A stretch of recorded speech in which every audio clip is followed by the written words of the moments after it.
अरे स्पेशल करना डालेंगे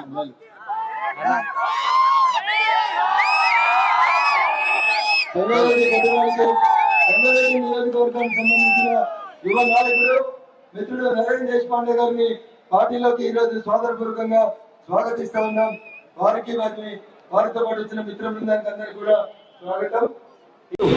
టికెట్ రాకపోతే 4 నెలల్లో 4 పార్టీలు మారినాయి. సర్పంచ్ పోటీ చేస్తుంది. ఒక్కసారి ఆలోచించాలి. కాటా శ్రీనివాస్ గౌడ్ కాంగ్రెస్ కి పటాన్చెరులో పోటీ చేస్తే ఆ బీసీ బిడ్డను ఓడగొట్టింది ఈ నీలం మధు. వీళ్ళొచ్చి నేను బీసీ బిడ్డను ఓటేయ్యి అంటున్నాడు. మరి నీలం మధు ఆ రోజు నువ్వు పోటీ చేయకపోతే ఇక్కడ కాటా శ్రీనివాస్ గౌడ్ కాంగ్రెస్ గెలుస్తుండే. మరి ఆయన ఓడగొట్టినప్పుడు నువ్వు బీసీ అనేది మర్చిపోయినావు అనేది ఒక్కసారి ఆలోచించండి. కాంగ్రెస్ ఢిల్లీలో రాదు, రాహుల్ గాంధీ ప్రధానమంత్రి కాడు. ఇక ఈ దేశానికి ఆశా శ్వాస, ఈ దేశ ప్రజలందరినీ కాపాడేది నరేంద్ర మోడీ గారి నాయకత్వం ఒక్కటే. లుంబిని పార్క్ లో బాంబులు వెళ్తాయి, గోకుల్ చాట్ లో బాంబులు వెళ్తాయి, బెంగళూరులో బాంబేలలో బాంబులు వెళ్తాయి. నరేంద్ర మోడీ గారు ఉంటే ఈ దేశంలో ఎప్పుడు బాంబులు వేరలేదు. కానీ కాంగ్రెస్ అధికారంలోకి 21వ సంవత్సరంలో ఎమ్మెల్సీ అయిండు వెంకట్రామరెడ్డి.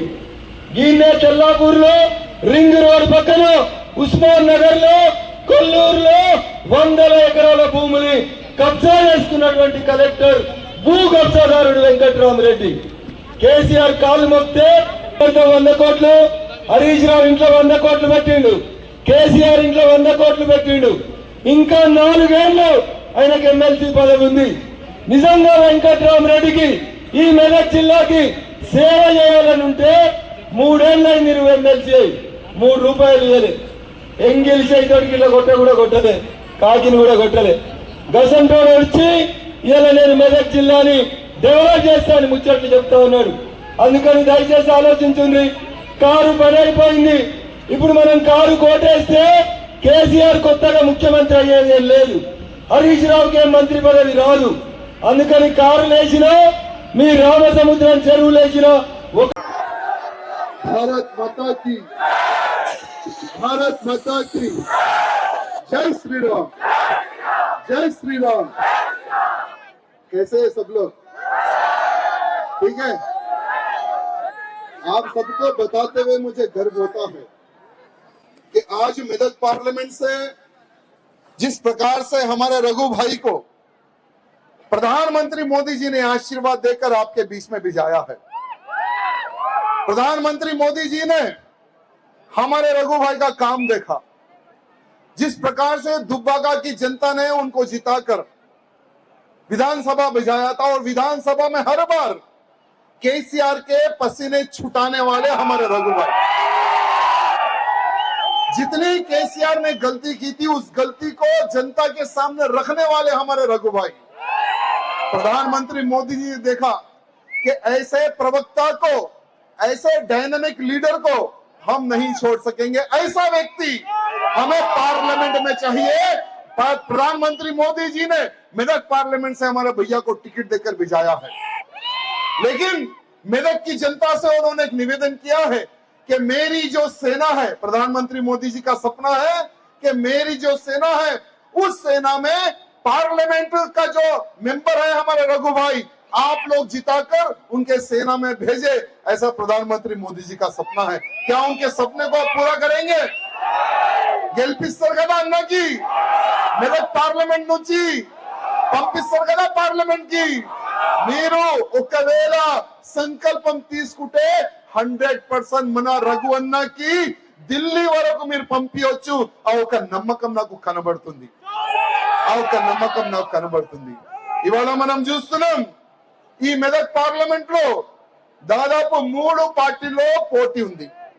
ఒక్కవైపు కాంగ్రెస్, ఇంకోవైపు ఈ బీఆర్ఎస్ చనిపోయిన పార్టీ. చనిపోయిన పార్టీలో చనిపోయిన వ్యక్తులు నిలబడ్డారు. వాళ్ళు గాని కాంగ్రెస్ లో గాని దమ్ము లేదు బీజేపీ నుంచి కొట్లానికి. కానీ కేసీఆర్ నంబర్ 1 झूठा आदमी అబద్ధంలో నంబర్ 1 అంటే దానికైనా ఎక్కువ నంబర్ 1 రేవంత్ రెడ్డి స్టార్ట్ చేసిండు. ఒక్క మాట పైన నిలబడలే, 6 గ్యారెంటీలు చెప్పిండు. ఎన్ని గ్యారెంటీలు అయినా పూర్తి చేసిండు ఆయనకి అర్థం అయితలేదు. నిన్న ఒక డిబేట్ చూసినా నేను. ఆ డిబేట్ లో కాంగ్రెస్ వాళ్ళు అంటున్నారు మాకు అవకాశం ఇవ్వాలి, బీఆర్ఎస్ వాళ్ళు అంటున్నారు మాకు అవకాశం ఇవ్వాలి. తెలంగాణ ప్రజలు బీఆర్ఎస్ వాళ్ళకి అవకాశం ఇచ్చినారు, ఏం పీకినారు భయ్?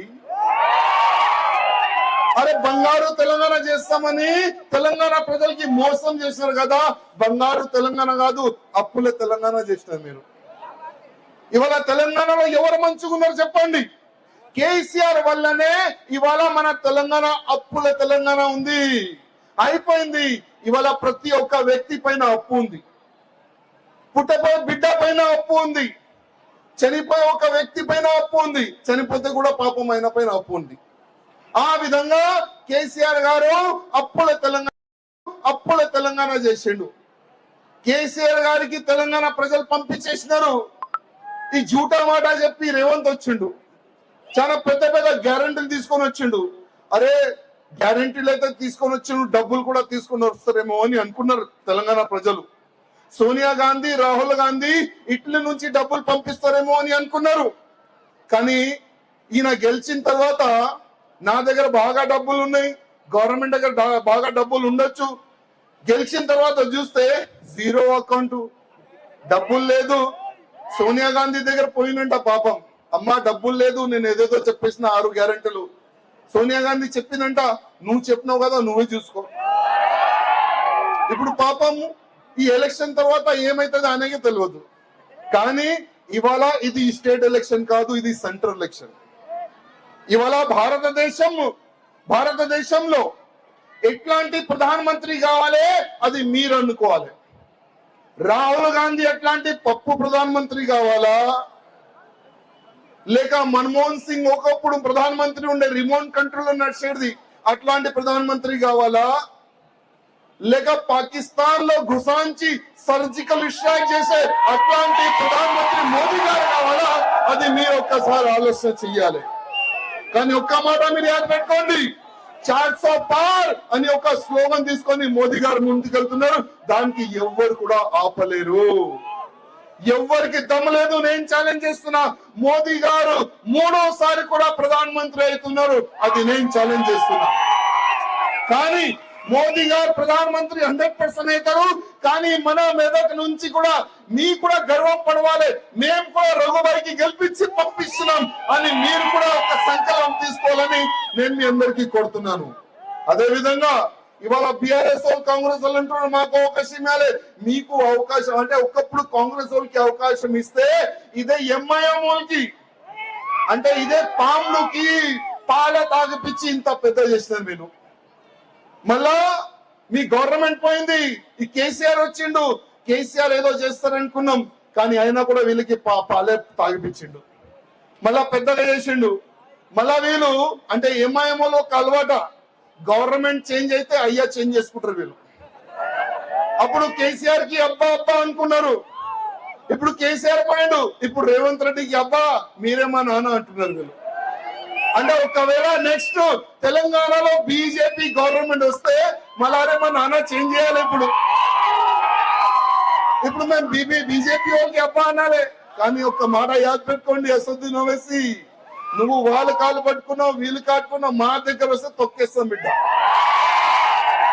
ఇక్కడ మేము తొక్కుతాం, అదే అసదుద్దీన్ ఓవైసీకి ఢిల్లీలో పార్లమెంట్ లో తొక్కాలంటే మన అన్నకి పంపించాలి.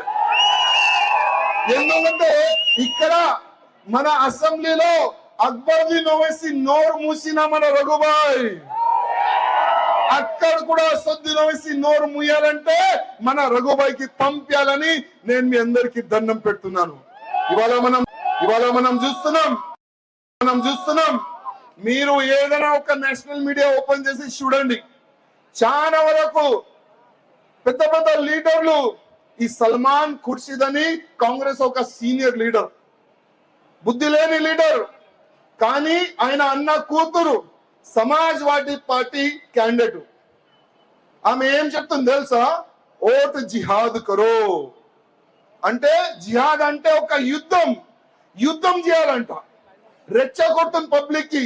కానీ ఆమెకి చెప్పేది ఒక్కటే, మీరు ఎన్నైనా జిహాద్ ప్లాన్ చేసుకోండి, కానీ మోదీ ముందు ఎవరు ఆగరు. మీరు లవ్ జిహాద్ చేసినారు, మీరు ల్యాండ్ జిహాద్ చేసినారు, ఇప్పుడు ఓటు జిహాద్ చేసి కూడా మీరేం పీకలేరు. ఆ ఒక మాట మీరు యాద పెట్టుకోండి. ప్రజల్లారా, మీకు రాష్ట్రంలో ఒక్కటే ఒక రిక్వెస్ట్ చేస్తున్నాను, సమయం చాలా తక్కువ. 13 తారీఖుకి పోలింగ్, 3వ నంబర్ కి మన Raghubhai symbol, BJP symbol. Polling రోజు ఎండ ఉంది, మనం తర్వాత పోదాం, సాయంత్రం పోదాం, అట్లాంటి ఆలోచన పెట్టకండి ప్లీజ్, నా రిక్వెస్ట్. నేను పొద్దు నుంచి అన్నా ఎంబడున్నా, ఎండలో కూడా అన్నా ఎంబడి నిలబడ్డా. ఎండ ఉంటే కూడా మా కార్యకర్తలు మన ఎంబడి ఉన్నారు. ప్రతి ఒక్క కార్యకర్తకి నేను ధన్యవాదం చెప్తున్నా. ఎండ ఉంటే కూడా రఘుబాయి నేను మీ ఎంబడున్నామని ఒక మంచి భావనతోని కార్యకర్తలు ఇవాళ ఉన్నారు. ఇవాళ మేము గెలుస్తున్నామంటే అదే కార్యకర్తల ఆశీర్వాదం వల్లనే. అదే కార్యకర్తలు 13 తారీఖుకి ఎండ చూడకుండా ఫస్ట్ మీరు ఓటేయాలి, దాని తర్వాత మీ చుట్టుపక్కల వాళ్ళకి చెప్పాలి, దాని తర్వాత మీ బూత్ ని మీరు కబ్జా చేయాలి. ప్రతి ఒక్క బూత్ లో భారతీయ జనతా పార్టీ ఫేవరబుల్ గా ఓట్లు వేపియాలని నేను మీ అందరికీ రిక్వెస్ట్ చేస్తున్నా. ధన్యవాదం. జై శ్రీరామ్.